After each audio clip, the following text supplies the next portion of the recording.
Leon King had never planned to live next to anyone, let alone across from a woman like Karen Montrose. His property, tucked just beyond the edge of a gated community in rural Colorado, had been in his name for nearly 2 decades. He acquired it not through inheritance or flashy real estate bidding, but through a quiet purchase at an institutional land sale, where the old community college offloaded undeveloped parcels they could no longer justify maintaining. At the time, the land was wild and mostly inaccessible, overgrown with dense brush, laced with uneven slopes and old rotting stumps from long-forgotten clearings. Developers hadn't touched it yet, and Leon had no intention of changing that. He restored a hunting cabin on the northern ridge and lived simply, his nearest neighbor more than a half-mile away. At least for a time. Years passed. One by one, the surrounding parcels were claimed, subdivided, and transformed. Asphalt roads carved through what once was wilderness, and homes, identical in their pre-approved uniformity, sprouted like weeds. HOA flags went up. Property lines blurred. The town council quietly rezoned the outer perimeter of the development, folding in land that had never formally been ceded to residential zoning, but hadn't been contested either. Leon, who rarely opened mail unless it had a return address he recognized, missed the early warnings. Not that it would have changed much. He didn't owe anyone an explanation. His land was unincorporated, ungoverned, and legally self-contained. That fact had never mattered, until Karen Montrose moved in. Her house, a sterile beige monolith with synthetic siding and a backyard that backed directly onto Leon's tree line, had been built 2 years ago. It was part of the final phase of suburban expansion, and Karen, fresh from selling her townhouse in Denver, had come seeking a quieter life. She brought with her rules, printed HOA bylaws, and the tone of someone who mistook property ownership for authority. Leon ignored her as best he could. She didn't wave when she passed him on the road, and he didn't answer when she left letters on his gate. Their coexistence was silent, strained, and tolerable. What made it intolerable was the death of Maya. She was a blue heeler, 6 years old, sharp-eyed and obedient, never straying beyond the marked bounds Leon had trained her to respect. She'd been born on the property during a rare spring storm, and Leon had bottle-fed her after the mother rejected the litter. She was not just a companion, but a creature carved from his life's rhythm. She ran when he carved wood, sat when he welded, and slept curled against his boots in winter. When he found her, body twisted unnaturally, neck clamped in a steel-jawed trap behind a hedge bordering Karen's side of the property, something cracked. The trap wasn't rusted or makeshift. It was new, metallic, and had a stamped identification number on its side. He carried her back with shaking arms, fingers numb not from the cold but from disbelief. There had been no bark, no sound, no warning. 1 minute she was sniffing the underbrush, and the next, her life was gone. Leon laid her on the workbench in the shed and sat beside her until the light died out of the sky. He didn't call anyone. Didn't shout, didn't rage, didn't even cry. But the next morning, when he cleaned the blood from the trap and held it under the light, he saw the faint inscription, HOA Asset Number 733. That was when something changed in him. Not out of revenge, not out of grief, even. Something colder, deeper, older. Something rooted not in emotion, but in principle. His land was his, always had been, and they didn't know it yet. But Karen Montrose's house sat on a piece of it. Leon didn't call the police, not because he didn't believe in the law, but because he had learned, through years of quiet observation, that invoking systems often designed for others did little good when your life didn't align with their architecture. Instead, he brought the trap with him to the HOA office, which sat behind tinted glass in a 2-story complex designed to mimic the charm of a rustic lodge. The inside, however, was sterile, more accountant's office than community hub. The woman at the front desk didn't look up from her monitor until he laid the trap, still bloodstained despite his attempts to scrub it, gently on the counter. The sound it made was soft, metallic, final. Her expression shifted from indifference to discomfort, and she hesitated before summoning someone from the back. Karen Montrose appeared 5 minutes later, punctual as ever, and not the least bit surprised to see him. Her smile was polite, brittle, performative. "Mr. King," she said with a voice cultivated for neighborhood welcome packets and contentious board meetings. "Is there something we can help you with?" He didn't respond immediately. He looked down at the trap, then at her. Her eyes didn't drift to the blood. She didn't so much as flinch. Instead, she adjusted the sleeves of her oatmeal-colored cardigan and waited. Leon didn't raise his voice or accuse her of anything. He simply asked evenly who authorized the use of such a trap within 50 feet of residential structures. Karen answered smoothly, rehearsed. Following recent reports of coyote sightings in the area, the HOA authorized the installation of deterrent devices along high-risk perimeters, she said, quoting from something she clearly had memorized. They were installed by a licensed contractor under Section 4B of the Community Wildlife Safety Resolution. She even gestured toward a small corkboard on the far wall, where a notice, typed in size 10 font, announced the board's decision from 3 months prior. Leon asked for a list of coordinates for every trap installed. Karen declined, stating that disclosure of such specifics could compromise the safety effectiveness of the program. He asked if homeowners were notified. She responded that notices had been mailed, and that failure to read posted HOA bulletins did not exempt one from compliance. He reminded her flatly that he was not part of the HOA. Her smile thinned. "Your property lies within the residential perimeter established by the community's expansion ordinance passed last fiscal year," she said, her tone drifting toward condescension. "We operate under the assumption of voluntary compliance for shared ecological safety." Leon said nothing. He lifted the trap, turned it, and pointed at the identification number. "You understand," he said, "this killed a domesticated dog. On private property. Outside your jurisdiction." Karen looked at the trap as if seeing it for the first time. Then, with a disarming gentleness that made Leon's stomach twist, she said, "I'm sorry for your loss, but perhaps you should consider better fencing. It's a dangerous world." He left without another word, the trap cradled in one arm, a silence ringing in his ears louder than any argument could have. But as he stepped outside, the sterile air of the office gave way to a wind that cut deep, and he realized something had shifted, subtly but permanently. Karen had no interest in conversation. The HOA, even less so. This was not an error to be rectified. It was a statement of power delivered through process and pretense. The blood had dried on steel, but the message was fresh. That night, Leon returned to the crawlspace under his cabin, the place he had not entered in years, not because he feared what was there, but because the act of digging out the past always cost more than people like to admit. He retrieved a weather-worn, dust-caked lockbox and opened it on the floor. Inside were the original land contracts, signed copies of the parcel purchase agreement, topographic survey maps with overlays printed by the city in the early 2000s, and a hand-drawn map made by a now-retired land engineer that showed not just his property lines, but the adjacent parcels and their leasing history. Leon pored over them for hours, eyes narrowing not from fatigue but from clarity. He noticed something he hadn't paid attention to before, a highlighted tract at the base of the hill, labeled Section D12 Lease, 20 years, non-renewable. Expires. June 2024. The name of the lessee, Greenwood Development Corporation. The address listed, 144 Sycamore Loop. Karen's address. He didn't feel triumph, just a deep, burning stillness.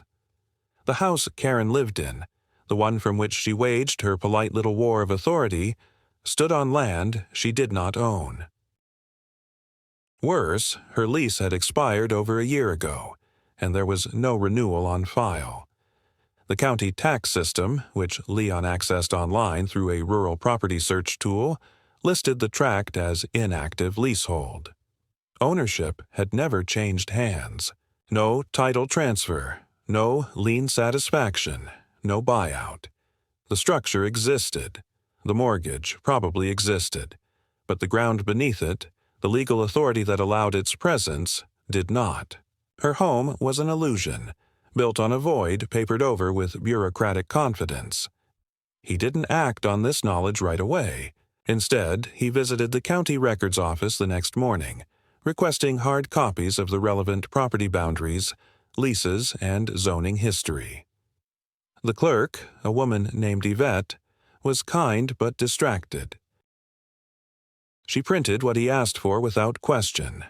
There were no flags, no issues, just a quiet pile of paper affirming what Leon already knew, that Karen's house was, in every technical sense, trespassing. The HOA's oversight had lapsed. The lease had expired. And while builders and realtors might operate on assumed legality, the law did not. Leon stood outside the records office, a stack of papers in hand, staring at the courthouse clock as it ticked past noon. This wasn't vengeance. He wasn't driven by grief or outrage. He felt neither fire nor ice. What he felt was weight, the weight of inevitability, because what had been done to him, what had been taken from him, would never be returned. But the foundation that stood on his land, the one built without right or acknowledgement, was now exposed, and Karen Montrose had no idea that everything she claimed to control was balanced precariously on something that had never belonged to her. And Leon, for the first time in years, was ready to reclaim it. Leon returned home with the documents stored neatly in a flat envelope, tied shut with a thin cord that reminded him of the way field surveyors once used wax string to hold maps on windy ridges. There was something poetic in that. Information gathered and bound with care, not to impress but to endure. He didn't wave the papers in anyone's face or make some theatrical show of knowledge. He simply took them into his workshop and laid them out across the heavy oak table where he used to plane boards and sand canoe ribs.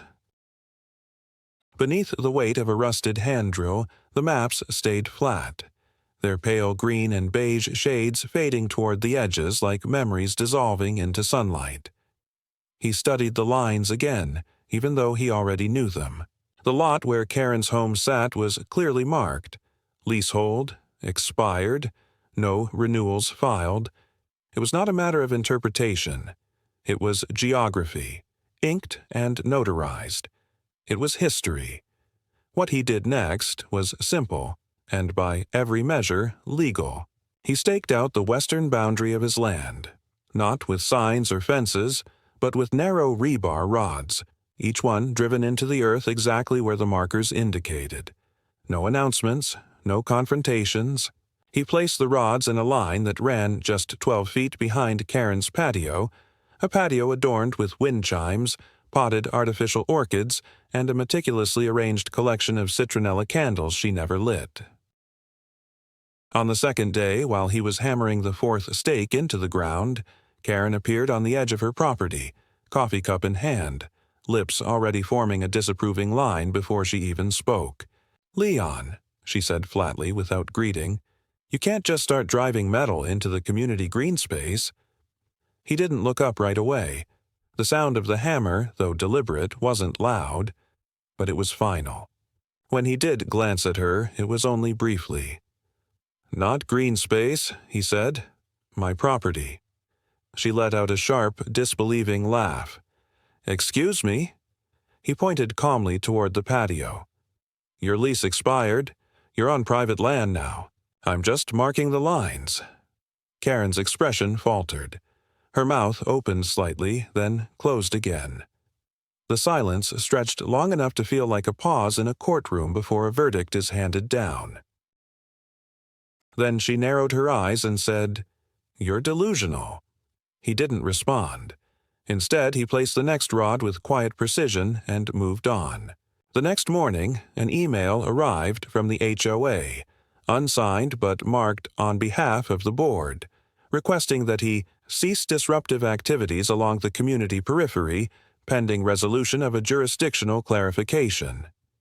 He did not reply. That same day, 2 landscapers from the HOA arrived with instructions to plant hedges along the western line, directly where Leon's rods stood. He watched from his porch, coffee in hand, as they hesitated at the markers. One of them made a call. 5 minutes later, they got in their truck and left without touching a thing. That afternoon, HOA security showed up. 2 uniformed men in khakis and navy polos with laminated badges clipped to their belts. They stopped at the base of Leon's driveway, not daring to cross the threshold marked by a simple wooden beam and a dusty, private access placard. One of them raised a hand in a half wave. Leon walked down slowly. "Mr. King," the shorter one said, "we were sent to make sure everything's all right. We've received reports that you've been disturbing shared HOA space." Leon pulled a copy of the survey from his back pocket, unfolded it with calm deliberation, and pointed to the boundary line. "This is my land," he said evenly. "Your client's house sits on it. The lease expired over a year ago. I suggest you update your records before making assumptions." The men exchanged glances, and the taller one said, "We're just doing our job. If there's a dispute, it should be handled through legal channels." Leon gave a slow nod. "It will be." By the end of the week, the HOA had filed an official cease and desist letter drafted by their in-house counsel. The letter accused Leon of malicious interference with community cohesion and demanded the immediate removal of unauthorized boundary installations. In response, Leon mailed a certified packet to both the HOA board and Karen directly. It contained copies of the expired lease, the land survey, and a notice of revocation of temporary use. Nothing aggressive, no threats, just facts, cold and precise. Karen, however, did not respond with silence. The next morning, her back porch had been redecorated. Bright construction tape now wrapped the railing, and a red laminated sign hung where her seasonal wreath used to be. "Trespassing zone. Home under legal threat." As if his property had somehow endangered hers. Within days, rumors spread. Neighbors who'd never spoken to Leon began turning their heads as he walked by. Some stopped watering their lawns when he passed. Others waved with fake warmth. One of them, a man named Doug who once asked to borrow a log splitter, made a veiled comment about people who don't understand how things work around here. Leon said nothing, but he kept staking. He finished the full perimeter by that weekend. Quietly, meticulously, without ever crossing into hostility. His land reclaimed. The rods stood straight and rust-colored, like punctuation marks in a sentence nobody wanted to read. And then, the most curious thing happened. On Monday morning, Leon woke to find a notice nailed to the first marker, a formal complaint, signed not just by Karen, but by a majority of the HOA board, alleging that Leon's property had become a source of intimidation and demanding arbitration under the Mutual Neighbor Clause. It was nonsense, of course, an invented provision buried deep in an outdated HOA charter, but it revealed something more important than legality. Fear. They were afraid. Not of violence, not even of Leon himself, but of losing control, of the illusion breaking. Because if Karen's house stood on soil that didn't belong to her, then what else might be fragile? Leon folded the notice, slid it into a drawer beside Maya's old collar, and sat down at the table. The stakes were no longer physical. They were psychological. Every rod he'd driven into the ground wasn't a claim of ownership. It was a reminder. He had never surrendered the land. They had only pretended it was theirs. The arbitration notice stayed in Leon's drawer for exactly 5 days before he touched it again. He didn't ignore it out of carelessness, nor was it some sort of tactical delay. He simply needed time to observe. The rhythm of the neighborhood had shifted in ways that didn't require interpretation, only attention. Neighbors who had once driven by his cabin without so much as a glance were now slowing down at the foot of his driveway. A retired couple he had once helped during a storm now kept their heads down at the community mailbox. Someone had thrown broken glass into his compost bin. The change wasn't dramatic. It was slow, spreading like mold between drywall, silent until it stank. He understood the dynamic for what it was. When people are uncertain about who's in the right, they instinctively side with the familiar. HOA newsletters, porch meetings, and controlled narratives were far easier to digest than legal maps and expired lease agreements. Facts were heavy, and no one wanted to carry them.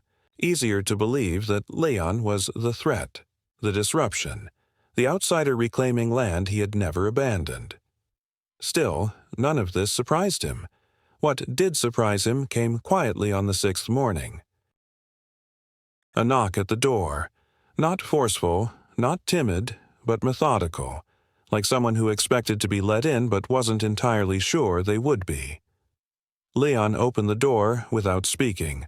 The man standing before him wore a gray suit, no tie, and a badge clipped to his pocket that read, William Court, Land Compliance Consultant. The man introduced himself not with a handshake, but with a neutral tone that avoided both friendliness and confrontation. Mr. King, I was hired by the HOA to mediate and review existing land usage conflicts related to recent disputes. Leon stepped aside without a word and gestured toward the dining table.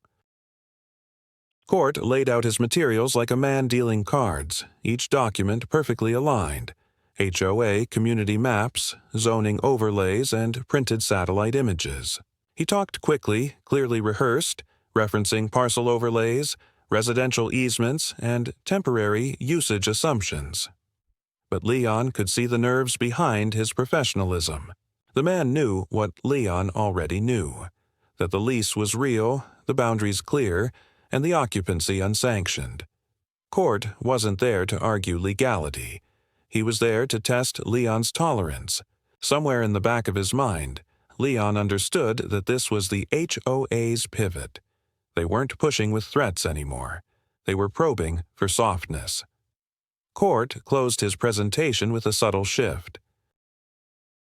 Now, I don't think anyone here wants this to go to court, he said, his eyes steady. There's been talk of compensation for the oversight. Perhaps a quiet agreement can be reached. You'd retain legal control, of course, and the Montrose residents would formally apply for easement usage retroactively. Leon leaned back in his chair, studying the man's face the way a carpenter studies grain for cracks. Compensation? He asked softly. Court nodded. The HOA board would be willing to offer a settlement for continued use of the land under a limited-term lease, generous terms, flexible clauses. You'd avoid years of litigation, public scrutiny. Everyone walks away intact. Leon didn't answer right away. Instead, he stood, walked to the bookshelf, and pulled out a black binder, thicker than Court's entire presentation.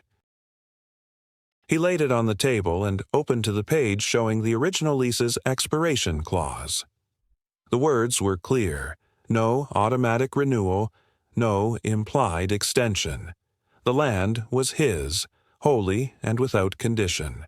You want an agreement, Leon said finally, because you're standing on air and you know it. Court didn't flinch, but his voice softened. I'm trying to avoid collapse. That's all. Leon closed the binder, not with a slam, but with the quiet firmness of someone sealing a box he no longer had use for. Tell them no. Tell them the house stays off my land, or it comes down. That conversation set in motion what the HOA hoped to avoid: escalation through exposure. Leon didn't go to the press. He didn't post documents on the community board. Instead, he did something simpler, far more disruptive. He filed a formal request with the county land office to revise the digital GIS boundary records, correcting them according to the original survey.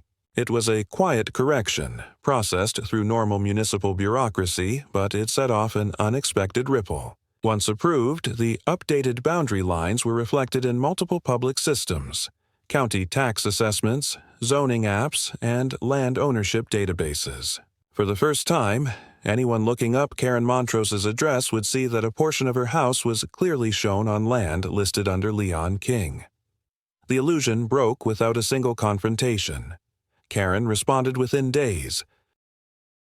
She sent a typed letter, carefully worded and delivered in a pale blue envelope, accusing Leon of public defamation by means of weaponized technicality. It was a ludicrous phrase, and Leon read it 3 times to be sure she wasn't joking. But she wasn't. She believed it. That was the part he found most dangerous. Not her aggression, but her certainty. Certainty that paperwork was just interpretation, that legality was bendable, and that what had always felt hers must therefore be hers, regardless of what maps or contracts said. She wasn't fighting to protect herself from loss. She was fighting to protect her sense of entitlement. What neither she nor the HOA expected, however, was the consequence of the updated land records. County code enforcement got involved, not to punish Karen, but to ask questions. Who had issued the original building permits? Were the setbacks ever verified? Had a variance been filed? The records were incomplete, and in bureaucratic terms, incomplete meant unstable. A house built on unclear zoning with expired leasehold, standing partially on another's land, these were not issues of inconvenience. They were legal red flags, the kind that triggered insurance reevaluations, halted mortgage adjustments, and froze refinancing options. That was when Leon noticed a change not in Karen's attitude, but in her behavior. She no longer glared at him across the property line. She didn't speak. Her posture changed. One evening, he watched her from his porch as she walked to the edge of the hedge line. She stood still for nearly 5 minutes, her hands at her sides, as if trying to imagine where her foundation ended and his earth began. There was no drama, no shouting, just stillness. A woman coming to terms with how fragile permanence really was. But it didn't stop there. A week later, Leon returned home from a supply run to find a white plastic flag staked in the ground near his workshop. It was from a land survey company. Attached to it was a folded permit application. Karen had requested a private foundation survey.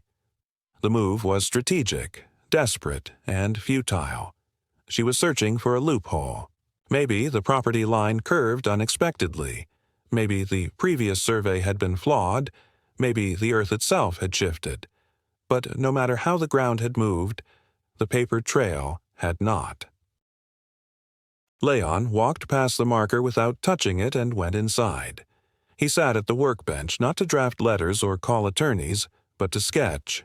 He pulled out a piece of graph paper and with steady hand began to draw a scaled map of his property. Not for legal purposes, but for himself. A map without fences, without structures, just contours. Land that had endured beneath foot traffic, snowfall, planting, and petty disputes. Land that remembered everything and owed nothing.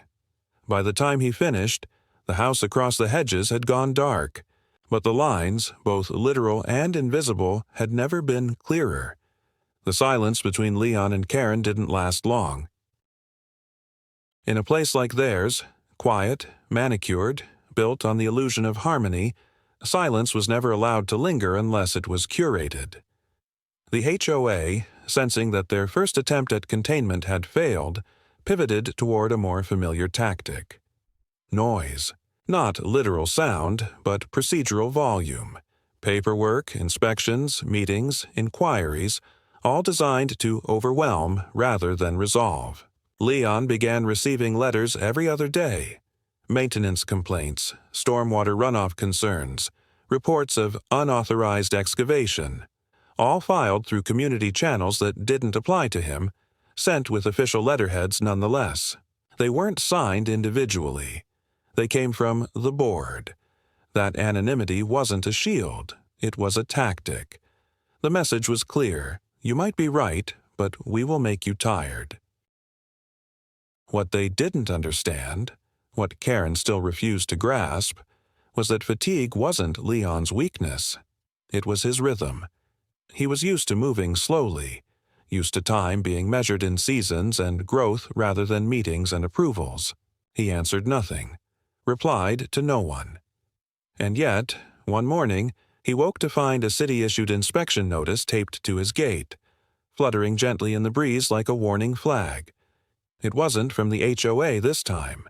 The local planning commission had been contacted anonymously, prompted to verify zoning compliance on a property reported to be engaging in unregistered land disturbance. The irony would have been amusing if it hadn't been so transparent.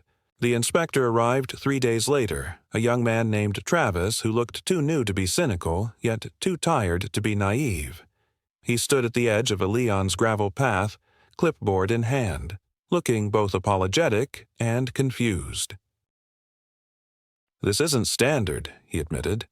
"Normally, these things come from violations. Yours came from a community concern report with no specifics." Leon nodded once and motioned for him to follow. They walked the land slowly, Leon pointing to the original boundary stakes, to the untouched slope, to the decades-old drainage trench that hadn't been altered in years. Travis took notes quietly, occasionally pausing to check details, but there was no tension between them. When they reached the far corner of the property, Travis gestured toward the hedge wall separating Leon's land from Karen's. "She says you cut into her yard," he said without judgment, simply stating the claim. Leon shook his head and pointed to the map Travis carried. "That line?" he asked. "That's the lease limit." "She built past it." Travis nodded, chewing on his lip thoughtfully. "It's not just about zoning, is it?" Leon didn't answer. He didn't need to. By the time the inspection ended, it was clear no violations existed. Travis promised to file the report with a "no action required" stamp, but Leon knew that wasn't the point. The HOA didn't want resolution. They wanted erosion. If they couldn't push him back legally, they'd try to drown him in procedure. But Leon wasn't the only one under pressure. Karen had begun to show cracks in her composure. The once perfect symmetry of her backyard was subtly failing. Overgrown grass at the fence's edge, a flower bed left untended, patio furniture pushed awkwardly aside as if forgotten mid-routine. Her daily schedule, so rigid, so carefully designed to assert order, had begun to fray. Sometimes Leon would see her standing near the hedge at dusk, alone, unmoving, staring at the border like a woman trying to remember where her ownership ended and her fear began. Then came the drone. It was a quiet hum, barely audible, but unmistakable.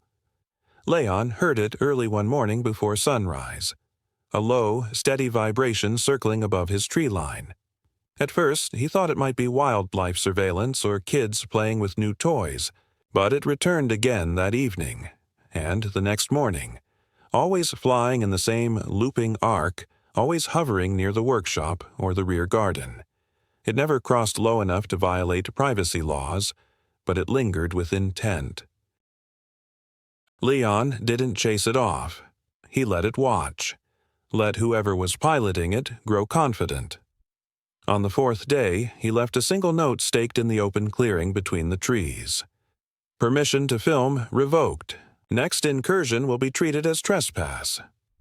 That evening, the drone didn't return, but something else did. 2 nights later, Leon found the side door of his workshop slightly ajar. It hadn't been broken. There were no signs of forced entry, no damage, just the faintest impression of intrusion. A pair of boot prints half melted into the damp soil outside, a roll of measuring tape knocked from its shelf, the scent of foreign cologne lingering in the still air. Whoever had entered wasn't a thief. They had taken nothing, damaged nothing, but they had been there. That was the point. A message, a warning, a test. Leon didn't report it. He knew there would be no fingerprints, no camera footage. He also knew what it meant. The situation was no longer about land. It had become psychological. Karen, or someone acting on her behalf, had shifted tactics. The legal ground was slipping, so now they turned to uncertainty. Make him feel vulnerable. Make him paranoid. But it didn't work. It only confirmed what Leon had begun to suspect. Desperation was setting in. The final act of escalation wasn't dramatic. It was petty. A public letter distributed to all households in the HOA via their monthly newsletter, outlining community values and warning residents to be vigilant about individuals engaging in divisive or territorial behavior. No names were mentioned, but everyone understood. Leon became the cautionary tale, the outsider rewritten as antagonist, the man who disturbed the illusion of order. Karen didn't just want to win. She wanted the story rewritten in her favor before the ending arrived. Leon read the letter once, then placed it beside the others in a drawer he now referred to, privately as his archive of irrelevance. He understood that his fight was no longer about possession or property. It was about the right to exist without interference, to own land without being assimilated, to remind a community obsessed with image that some borders cannot be landscaped away. They wanted erosion. Instead, they'd awakened bedrock. The morning it all came to a head began without drama. No storm, no noise, no sudden break in the air. Leon woke as usual before the sun had fully risen, boiled water for coffee, and sat quietly on the porch with his thermos resting against his knee. The fog was low that day, clinging to the ground like a held breath. He didn't know why, but something in the atmosphere felt final, as if the air itself had grown too heavy to hold anything unnecessary. He watched the edge of his property for signs of movement, not out of paranoia, but out of practice. That's when he saw them. Not Karen, not security, not HOA board members. Men in contractor gear, helmets, vests, radios, walking the perimeter behind her house, measuring tape stretched between them, markers going into the ground. They were laying stakes. Not the kind that Leon had used, not survey rods but construction flags. He didn't move, just sat, watching, until one of the men noticed him and gave a nervous wave that clearly wasn't meant to be friendly. By mid-morning, the truth surfaced through an email from the Planning Commission. Karen, through a newly hired private firm, had filed an emergency permit request for foundation stabilization and partial retrofitting of her home. The request cited unforeseen geological shifts and claimed uncertain land boundaries due to administrative oversight. Leon read the wording twice. It wasn't just evasive, it was preemptive. Karen was trying to rewrite the narrative on the county record, not as a trespasser or an illegal occupant, but as a victim of clerical error and shifting earth. A homeowner wronged by history. The permit, however, triggered something she hadn't accounted for: mandatory third-party review. The county couldn't approve stabilization work on land that didn't legally belong to the applicant. And once that review began, all of Leon's filed documents, his maps, leases, deeds, entered the official record. What had once been a conflict of perception became, with that filing, a matter of jurisdiction. The system had no choice now. It had to acknowledge him.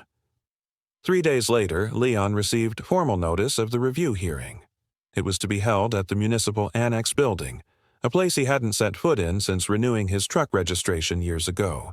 He arrived early, dressed not in a suit but in the same clean work clothes he always wore: denim, flannel, leather boots dulled from use. Karen was already there, seated at the far end of the room beside a man in a sleek suit who introduced himself only as Mr. Harper, her legal representative. She didn't look at Leon. Not once. The hearing wasn't dramatic. There was no shouting, no courtroom theatrics.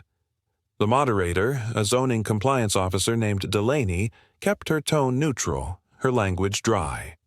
She opened with a summary of the permit filing and then invited Leon to present his side. He didn't use theatrics. He didn't need to. He handed over a single folder containing copies of the expired lease agreement, the corrected boundary survey, and the county GIS revision receipts. When asked if he had anything to add, he said only, "The house is on my land. I never sold it. The lease ended." They kept building. Harper countered with language soaked in ambiguity, mentions of legacy miscommunication, implied renewal through inactivity, and a bold claim that Karen had maintained and improved the area in good faith for years. Leon sat through it all without a word. He knew this wasn't about stories anymore. It was about paper, about who had it and who didn't. By the end of the hour, Delaney closed the hearing with a simple acknowledgement. The land in question was owned by Leon King. The permit, as filed, could not be approved unless the owner of record gave consent. There was no appeal process through the commission. The matter had moved beyond HOA politics and now rested with land law. Karen's posture changed visibly. Her shoulders tensed, her jaw clenched, but she still didn't look at him. Outside the building, as the wind picked up the dust across the parking lot, Leon heard his name. He turned. Karen stood there, finally alone. No lawyer, no board. "You could have said yes," she said, her voice sharp, flat, drained of ceremony. Leon didn't respond immediately. He watched her carefully, noting not the anger in her voice but the weariness behind it. She added, almost whispering, "Do you really think the dirt under a house matters more than the life someone built on top of it?" That made him pause. Then he spoke. "It always matters," he said quietly, "especially when someone forgets whose it was to begin with." He turned and walked to his truck. He didn't feel vindicated, and he didn't feel victorious. He felt resolved. That was enough. The weeks that followed carried none of the fireworks Karen had perhaps imagined. No sudden reversals or secret allies arriving to rescue her from the slow weight of legality. The county report was filed, the HOA board issued a reluctant statement acknowledging administrative errors, and the mortgage company, alerted by the zoning freeze, suspended any further refinancing of her property. It was not a spectacular collapse, not the kind people whisper about for years, but a steady unraveling, thread by thread, until the fabric could no longer hold. Contractors stopped showing up, citing liability issues. Insurance adjusters refused to renew her policy. Letters arrived with the inevitability of rain, each one carrying more restrictions, more frozen accounts, more words that quietly admitted what no neighbor wanted to say aloud, that the Montrose residence was standing on borrowed ground that had already been reclaimed. Karen left one morning without ceremony. A moving truck appeared at dawn, its back door yawning open like a silent verdict. The neighbors watched from behind curtains, some pitying, some relieved, but none interfering. By nightfall, the beige house stood empty, its windows reflecting only the gray sky. Leon did not celebrate. He did not mark the moment with anything louder than the scrape of a rake across his soil as he cleared away the last of the hedge line. Where her patio had once pushed against the border, he leveled the ground, scattering wildflower seeds that would bloom without pattern or design, ungoverned by symmetry. He built no fence. He put up no sign. Instead, at the edge where Maya had been caught, he set a single wooden post, sanded smooth, with her name burned into the grain. A reminder not of victory, but of the cost that had brought him here. In time, the community grew quieter. The HOA still held its meetings, but their notices no longer reached his mailbox. The new board chair sent a letter once, suggesting a fresh start, but Leon never replied. He didn't need reconciliation. What he needed, he already had. His land, unambiguous, untouched, and no longer under the shadow of someone else's claim. When the wildflowers finally rose, Scattering yellow and purple across the soil that had once been a battlefield of paper and entitlement, he sat on his porch and watched them sway in the wind. Not triumphant, not bitter, simply present. And for the first time in years, the silence felt like his own.